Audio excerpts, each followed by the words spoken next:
I've been playing the violin for about 6 years now. She's always been kind of dramatic.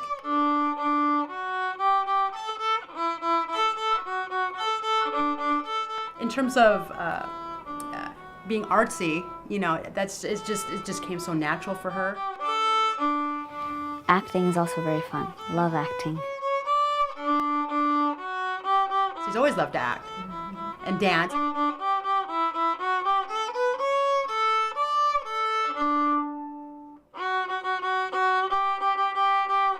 She wasn't really growing.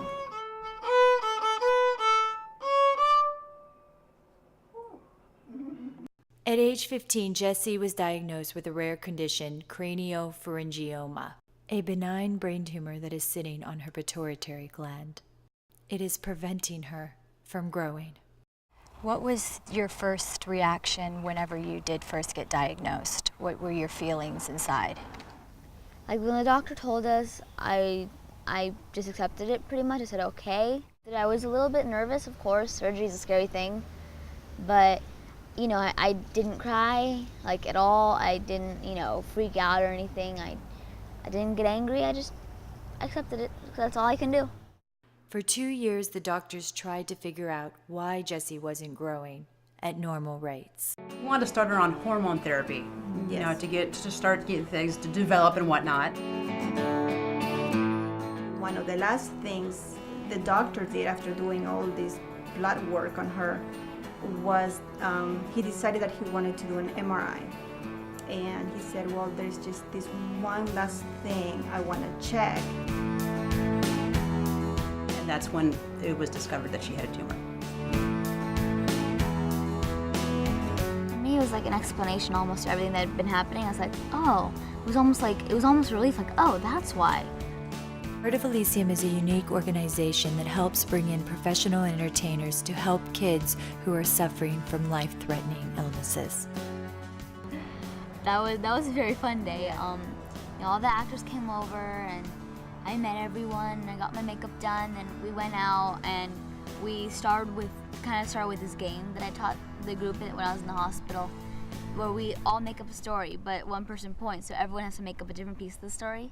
Once upon a time, there was a fantastic flying fairy dust machine.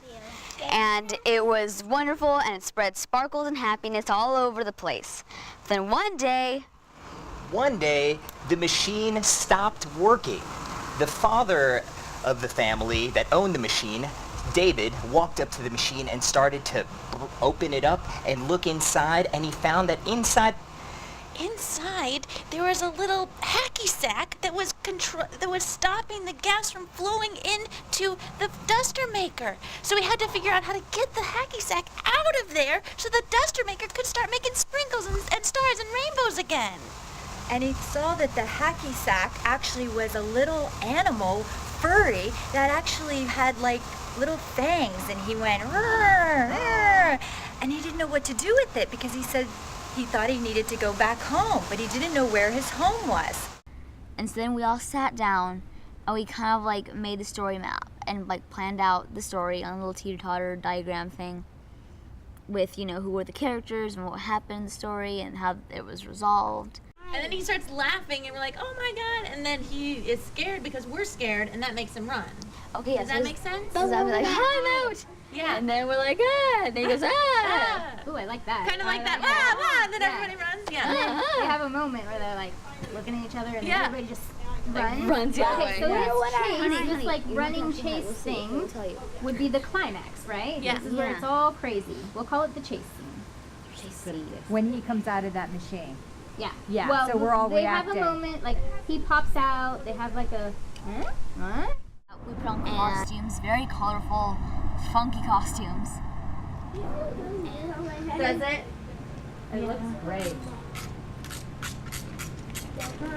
You can ask wardrobe to have it fitted if you want. What about these instead of the wig? You're wearing those. That's awesome. Do you want me to see if I can tighten that up? Can we? That's amazing. There's no thingy. That was down here. And then we turned it into a skit. That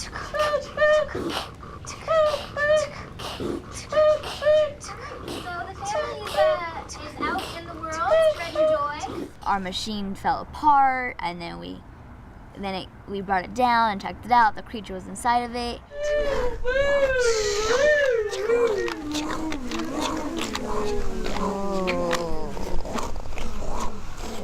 We had the mom and the dad, and actually ended up being two moms, and the brother and the sister, who was me, and the little creature, who was my brother. It stopped working? It did. It doesn't work anymore. What happened? The sounds got like really funky, and like the sounds were all wrong, and it just stopped moving. Danielle, tell Mom. Tell them. Like we were just trying to spread happiness. Yeah. Oh, well, we've been flying it around for a little while, spreading joy and happiness to like all the families in the world. But then we decided that the creature was just lonely, and so we, took him into our family. No, he's part of our family. Yeah. And then pest control came, and we're like, no, go leave. I am pest control guy, here to catch any pest you have can. to go now. No. What is this over there? This is pest. That is not pest. Mr. Pest Control. My son. You can't take him. He's our child now. He's You our have to child. go. And we got him to leave by giving him muffins. Have to go now. Yeah.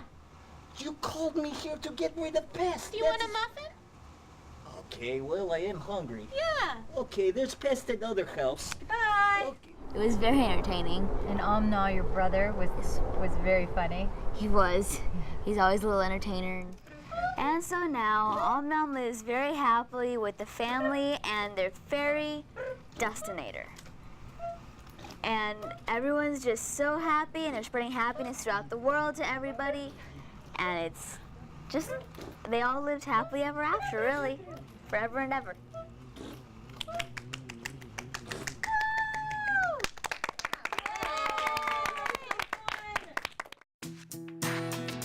Art of Elysium gives sick children a chance to forget about their illnesses and be creative in many different ways. What inspired you to become an actress? Let me see. I was inspired to become an actress when I was about 4 years old.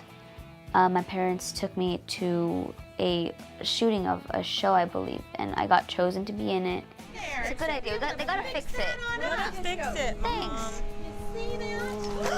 Oh my God! Did you see that? What is that?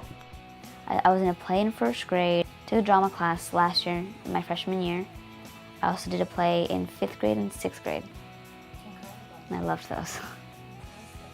I think it's like a knapsack or something. I think it looked like a ball, but it moved. I gotta go make some muffins. I'll check it out. Yeah, maybe it likes muffins. I'll check it out. It's a knapsack, I think. It's fine. What inspires you as an actress? What's a role that you'd like to inevitably see yourself playing? A role I like to see myself playing wouldn't necessarily be a lead role, but a good supporting.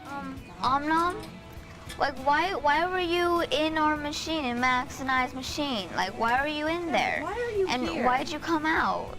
Because I was lonely. He's lonely. Aww.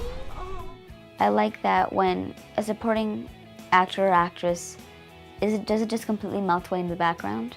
We adopted the machine. We gotta adopt him too. You're part of our family. You are a part of our You'll take our family. last name now, and you'll be our child. But you can't keep living in the machine and messing it up all the time. Yes, it's because he was lonely. So how do you express yourself in your arts and your imagination? I like to express myself mostly, I find it easiest through poetry. They were able to remove half of the tumor. My poetry is usually just whatever I'm feeling at the time. Currently, I'm receiving radiation treatment.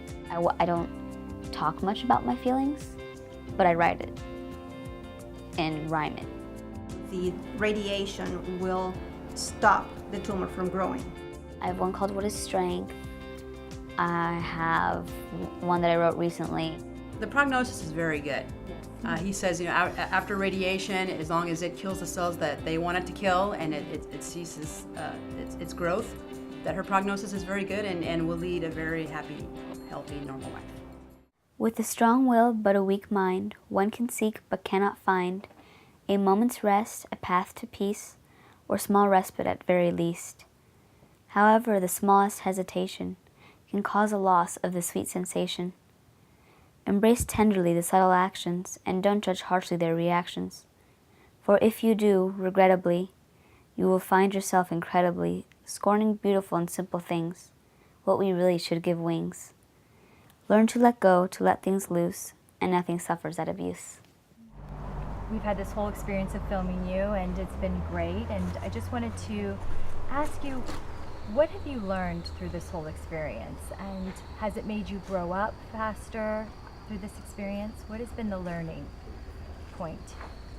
Well, I've learned a lot of things about myself, really, and I've recognized in myself like how to stay positive and how to really like continue on and keep fighting. And I think I've grown up a little bit faster. Actually, I really do.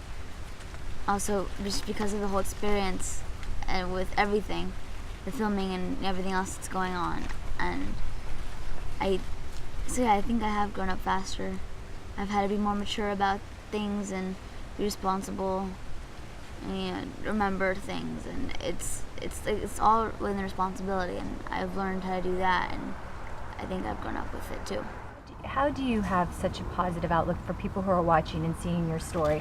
How do you stay brave, and what goes through your mind when you're thinking thoughts, and if you do get scared? And if I get scared, I have my little moment, I talk it out, and then like whoever I'm talking to, they give me advice like, oh, don't worry about it, think of something nice instead of that, and I do, and it works. And just like staying brave, staying positive, I would say it's really just all matters. It's all in your head, and the brain is very powerful, and there's so many things you can do if you just think it hard enough and will it. Yes, the prognosis is good, but as a parent, you don't want to see your child cut open. You don't want to see your child suffering. You don't want to see your child with needles or having to go through all that.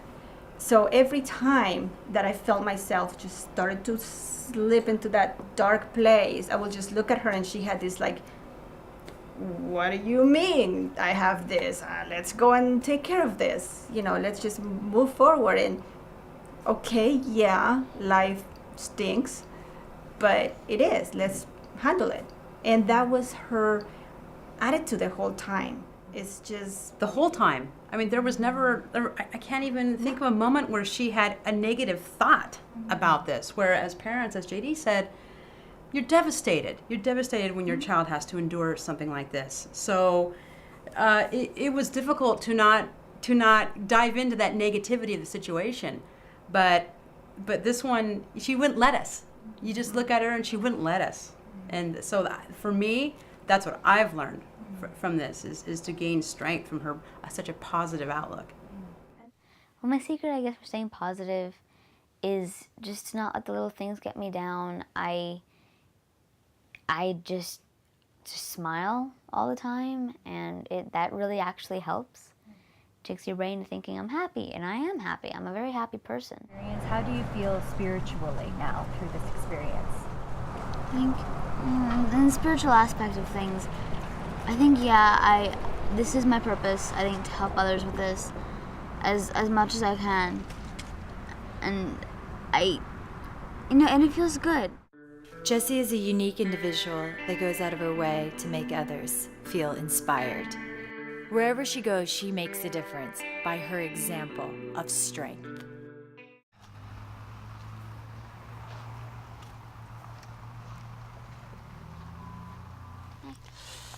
Are you okay? Oh, yeah, I'm good. Well, not really. I blew my knee out a couple days ago in my game. Oh. What is your game? It's a good question. I'm a soccer player. Well, used to be a soccer player. Now I shattered my knee, and I had a scholarship, and my whole family, everybody around me was depending on me, and now it's just, not looking like that, so I don't know. How about you? I had brain surgery a few weeks ago, and they got out about half the tumor, and they're trying to kill the rest of it with radiation. But It's no big deal. I've been really lucky. It's been easy, and you know, I have a good prognosis. Wow. If you don't mind me asking, you know, how do you stay positive in that situation? See, I think about everyone that loves me and supports me, and they love me no matter what. That, you know, don't think about how they're like depending on you. I just think about how they'll support me through everything and love me, and you know that you can't change it, and you'll get better. Get better in the end. No, thank you. Helpful and inspiring right now. You just gave me strength. Thank you. No, thank you.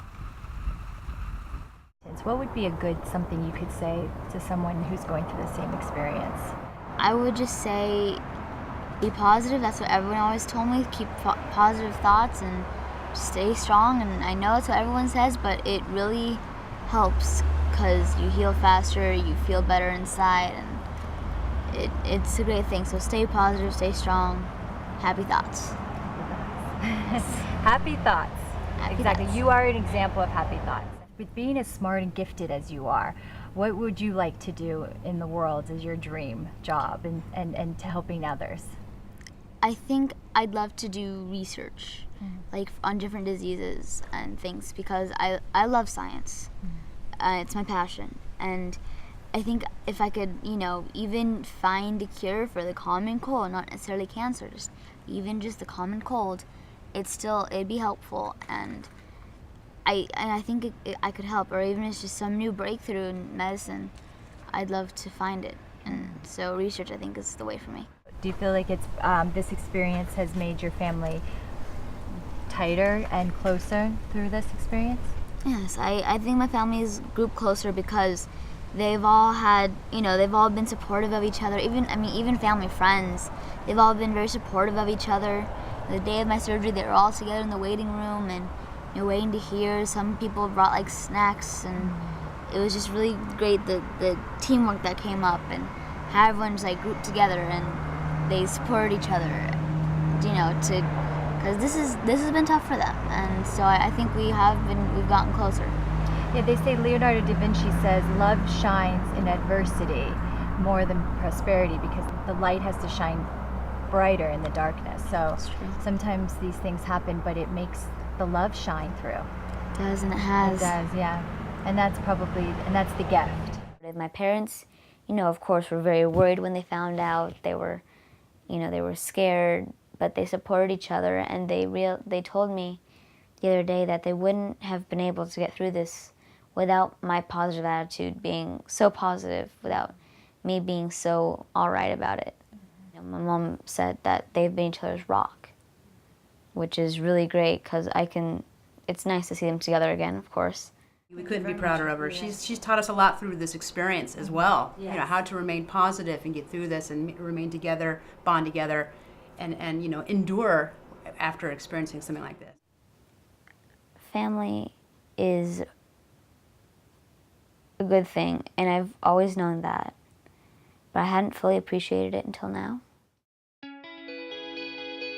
I heard about it, Art of Elysium, when Maggie came into my hospital room, and they were like, yeah, we're part of Art of Elysium. Art of Elysium inspires everyone who becomes involved. I think they're a really great organization, and I love what they're doing. And hopefully I can get involved one day, even if I just donate, but I'd love to get involved in the program somehow and help out, because it's a really great cause.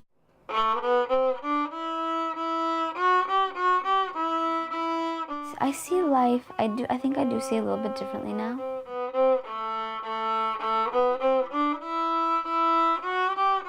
You know, I try and enjoy it a little bit more.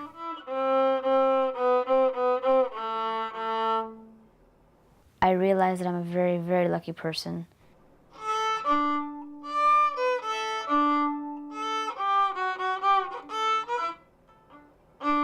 I have a new outlook on life. It's a precious thing, and I'm gonna do what I can with it.